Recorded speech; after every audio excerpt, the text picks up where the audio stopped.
মারা গেলে দুনিয়াতে ভুলেও করবেন না এই তিনটি কাজ। যদি এই তিনটি কাজ করেন তার জন্য আপনার মা বাবাকে আল্লাহর কাছে জবাবদিহি করতে হবে। রাসূলুল্লাহ সাল্লাল্লাহু আলাইহি ওয়াসাল্লাম বারবার নিষেধ করে গেছেন, যাদের বাবা মা দুনিয়াতে নেই তাদের জন্য ভিডিওটি দেখা অত্যন্ত জরুরি, কারণ আপনার কোনো কাজের ফল যেন তাদের ভোগ করতে না হয় অবশ্যই খেয়াল রাখতে হবে। এবং আল্লাহর রহমতে যাদের বাবা মা বেঁচে আছে তাদের ভিডিওটি সম্পূর্ণ দেখা উচিত, যেন এই ভুলগুলো কখনো না হয়। প্রিয় দর্শক, আপনি যদি মুসলিম হয়ে নিজেকে ধন্য মনে করেন অবশ্যই আলহামদুলিল্লাহ কমেন্ট করবেন এবং ভিডিওটি শেয়ার করে সকল মানুষকে দেখার সুযোগ করে দিবেন। তো চলুন বেশি কথা না বলে জানিয়ে দেই মা বাবা বেঁচে না থাকলে বা মারা গেলে কোন তিনটি কাজ করা যাবে না। 1 নম্বরে বাবা মায়ের ঋণ শোধ না করা। মৃত মা বাবার ঋণ শোধ করতে হবে। তারা যদি ঋণগ্রস্ত থাকে যত দ্রুত সম্ভব তাদের ঋণ শোধ করতে হবে। আল্লাহ তাআলা সবগুলো মাফ করলেও ঋণের গুনাহ আল্লাহ তাআলা ক্ষমা করবে না। ওই ব্যক্তি উত্তম মুসলিম যার হাত ও জবান থেকে মানুষ নিরাপদ থাকে। অবশ্যই বাবা মায়ের ঋণ যত দ্রুত সম্ভব শোধ করার চেষ্টা করবেন এবং সম্পূর্ণ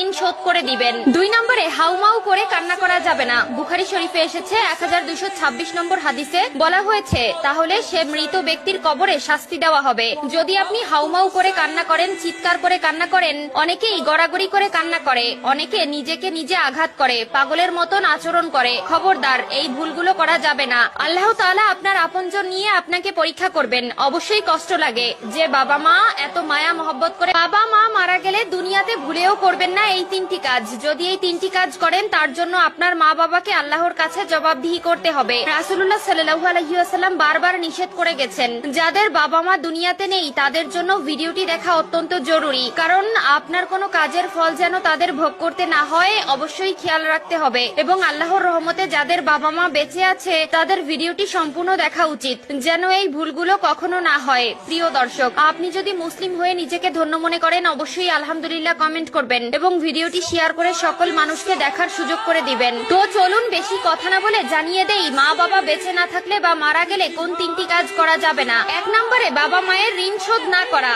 মৃত মা বাবার ঋণ শোধ করতে হবে। তারা যদি ঋণগ্রস্ত থাকে যত দ্রুত সম্ভব তাদের ঋণ শোধ করতে হবে। আল্লাহ তাআলা সবগুলো মাফ করলেও ঋণের গুনাহ আল্লাহ তাআলা ক্ষমা করবে না। ওই ব্যক্তি উত্তম মুসলিম যার হাত ও জবান থেকে মানুষ নিরাপদ থাকে। অবশ্যই বাবা মায়ের ঋণ যত দ্রুত সম্ভব শোধ করার চেষ্টা করবেন এবং সম্পূর্ণ ঋণ শোধ করে দিবেন। 2 নম্বরে হাউমাউ করে কান্না করা যাবে না। বুখারী শরীফে এসেছে 1226 নম্বর হাদিসে বলা হয়েছে, তাহলে সে মৃত ব্যক্তির কবরে শাস্তি দেওয়া হবে। যদি আপনি হাউমাউ করে কান্না করেন, চিৎকার করে কান্না করেন, অনেকেই গড়াগড়ি করে কান্না করে, অনেকে নিজেকে নিজে আঘাত করে, পাগলের মতন আচরণ করে। খবরদার, এই ভুলগুলো করা যাবে না। আল্লাহ তাআলা আপনার আপনজন নিয়ে আপনাকে পরীক্ষা করবেন। অবশ্যই কষ্ট লাগে যে বাবা মা এত মায়া মহব্বত করে